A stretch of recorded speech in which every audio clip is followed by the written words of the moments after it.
गांव की गलियों में गुलाल उड़ रहा था। ढोल की थाप पर लोग झूम रहे थे और ठंडाई का नशा माहौल में घुल चुका था। हर कोई होली के रंग में रंगा था, लेकिन किसी को नहीं पता था कि इस भीड़ में एक ऐसी शख्सियत मौजूद है जिसकी असली पहचान सामने आते ही भूचाल आ जाएगा। यह कहानी उत्तर प्रदेश के बरेली जिले के एक छोटे से गांव पचपेड़ा खुर्द की है। डीएसपी साक्षी रावत, जो अपनी सख्त छवि के लिए जानी जाती थी। उन्होंने अब तक कई अपराधियों को सलाखों के पीछे पहुंचाया था, लेकिन आज वह वर्दी में नहीं बल्कि साधारण चूड़ीदार सूट और दुपट्टे में थी। उनका चेहरा गुलाल से ढका था और कोई सोच भी नहीं सकता था कि यह वही डीएसपी हैं जिनके नाम से बड़े बड़े माफिया कांपते हैं। साक्षी मैडम गांव की गलियों में घूम रही थी, होली खेल रही थी, माहौल को महसूस कर रही थी। उन्हें देख कोई नहीं पहचान सकता था कि वह पुलिस अफसर हैं, लेकिन इसी बीच वहां एंट्री होती है। दरोगा राजवीर सिंह की। राजवीर सिंह इलाके का बेहद चालाक और भ्रष्ट दरोगा था।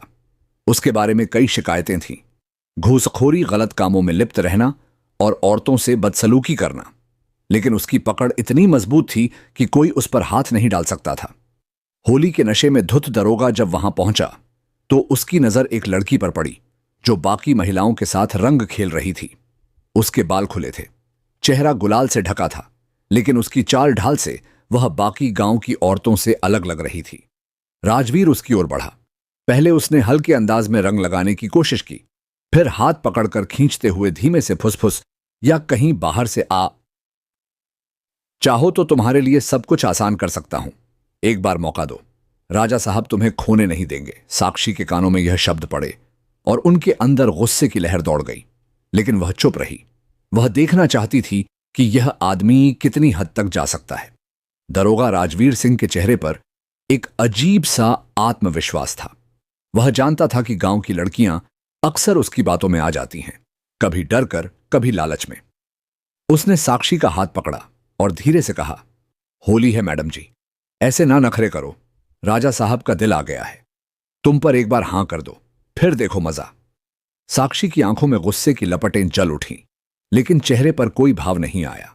वह जानबूझकर पीछे हटी और हल्के से मुस्कुराकर बोली, अच्छा, और अगर मना कर दूं? राजवीर हंसा और नशे में झूमते हुए बोला, अरे मनावना क्या करना, जो राजा चाहता है वह पाकर ही रहता है। चलो एक ठंडाई तो मेरे साथ पी ही लो। अब साक्षी को यकीन हो गया कि यह आदमी सिर्फ रंग में नहीं बल्कि अपने असली घिनौने रूप में है। वह जानबूझकर भीड़ से थोड़ा अलग एक पेड़ के पास जाकर खड़ी हो गई। जैसे ही राजवीर उनके करीब आया, वह झटके से मुड़ी और छटाक एक जोरदार थप्पड़ पड़ा। दरोगा के गाल पर भीड़ में अचानक सन्नाटा छा गया। रंग खेलते लोग ठहर गए। ढोलक की थाप बंद हो गई। हर किसी ने चौंक कर देखा। दरोगा राजवीर सिंह, जो अब तक इलाके का सबसे दबंग आदमी समझा जाता था, उसका चेहरा तमाम आया हुआ था और उसकी नजरें गुस्से और शर्म से झुकी हुई थीं। वह बौखलाया और चीख कर बोला, साली, जानती भी है किससे पंगा ले रही है? साक्षी ने ठंडे लहजे में जवाब दिया, पूरी तरह से। और अब तू जानना चाहता है कि मैंने तुझे थप्पड़ क्यों मारा? इतना कहते ही उन्होंने अपने दुपट्टे के कोने से एक छोटा सा वॉकी टॉकी निकाला और उसमें बस एक कोड वर्ड कहा, ब्लैक फॉल्कन एक्टिवेट। और अगले ही पल भीड़ में से 5-6 लोग तेजी से आगे बढ़े। वे गांव के आम लोग नहीं थे, वे पुलिस अफसर थे जो साक्षी के इस खास मिशन का हिस्सा थे। राजवीर के होश उड़ गए। यह क्या हो रहा है? उसने हकला हुए पूछा। साक्षी अब मुस्कुरा रही थी, लेकिन उनकी आंखों में ठंडी सख्ती थी।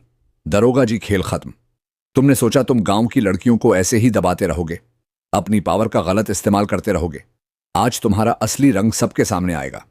राजवीर ने भागने की कोशिश की, लेकिन अब बहुत देर हो चुकी थी। राजवीर की नजरें तेजी से इधर उधर भागने के रास्ते तलाशने लगीं। उसने तुरंत भीड़ का फायदा उठाने के लिए पीछे हटने की कोशिश की, लेकिन तभी डीएसपी साक्षी ने आगे बढ़कर उसकी कॉलर पकड़ ली। अब कहां भाग रहे हो दरोगा जी? गांव वाले अब तक स्तब्ध खड़े थे, लेकिन जैसे ही उन्हें समझ आया कि डीएसपी मैडम खुद इस आदमी को पकड़ रही हैं, भीड़ में गुस्से की लहर दौड़ गई। तभी राजवीर अचानक जोर से चिल्लाया, रुको, पहले मेरी बात सुनो। साक्षी ने उसकी ओर घूर कर देखा। अब क्या बहाने बना रहे हो? राजवीर ने घबराते हुए भीड़ की ओर देखा और चालाकी से माहौल बदलने की कोशिश की, यह सब गलत फहमी है। मैं इस लड़की को पहचानता भी नहीं था। मैंने तो बस होली के जोश में हल्का फुल्का मजाक किया था। अब अगर होली में रंग लगाना भी गुनाह हो गया तो त्योहार कैसे मनेगा? गांव वालों में कुछ लोग थोड़ा हिचकिचाना। तभी साक्षी ने एक तगड़ा दांव चला। उन्होंने अपने फोन से एक रिकॉर्डिंग चलाई। चाहो तो तुम्हारे लिए सब कुछ आसान कर सकता हूं। एक बार मौका दो राजा साहब, तुम्हें खोने नहीं देंगे। यह राजवीर की ही आवाज थी।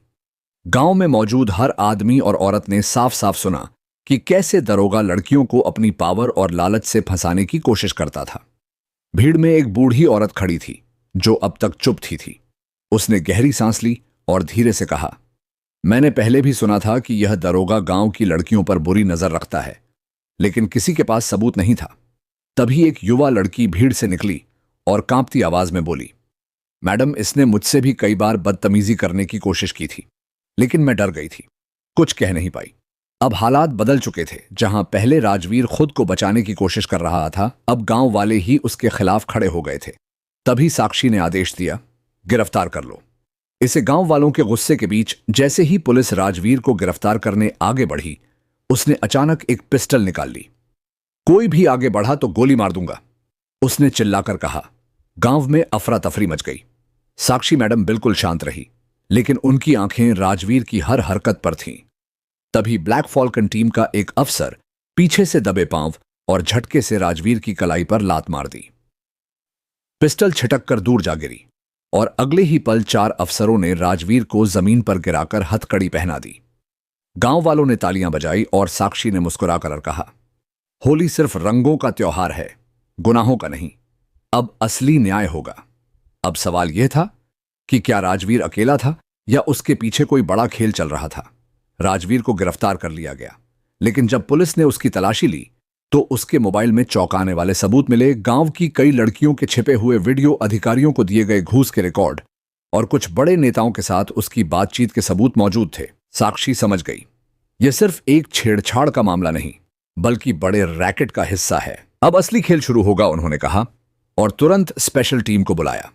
जांच जैसे जैसे आगे बढ़ी, राजवर का कनेक्शन एक बड़े महिला तस्करी गैंग से जुड़ता नजर आया। उसके फोन में कई नेता, अफसर और बाहुबलियों के नाम थे जो इस धंधे में शामिल थे। डीएसपी साक्षी ने तुरंत स्पेशल ऑपरेशन लॉन्च किया और राजवीर से पूछताछ शुरू की। पहले वह चुप रहा, लेकिन जब एनकाउंटर की धमकी मिली तो उसने सब उगल दिया।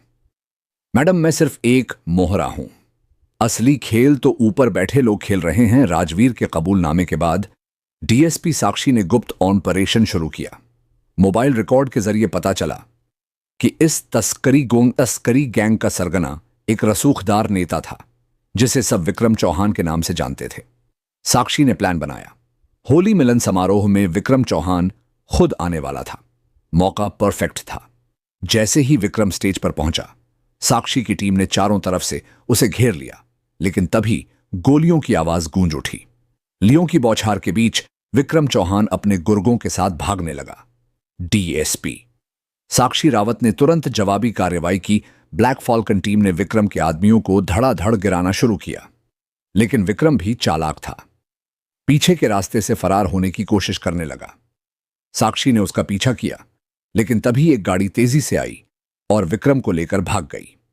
विक्रम चौहान के फरार होने के बाद डीएसपी साक्षी रावत ने उसके नेटवर्क को खंगालना शुरू किया। लगातार ट्रैकिंग और पुलिस रेड के बाद आखिरकार विक्रम को दिल्ली के एक फार्म हाउस से धर दबोचा गया। पूछताछ में खुलासा हुआ कि इस तस्करी रैकेट में कुछ बड़े नेता और अधिकारी भी शामिल थे। साक्षी ने बिना डरे सभी के खिलाफ कार्रवाई की, जिससे पूरा गिरोह ताश के पत्तों की तरह बिखर गया। राजवीर को उम्र कैद, विक्रम चौहान और उसके साथियों को कड़ी सजा मिली। गांव की लड़कियों और महिलाओं ने साक्षी मैडम को नायक की तरह सम्मान दिया। होली के रंग अब पहले से ज्यादा साफ और सुरक्षित थे, क्योंकि बुराई की गंदगी हमेशा के लिए मिट चुकी थी।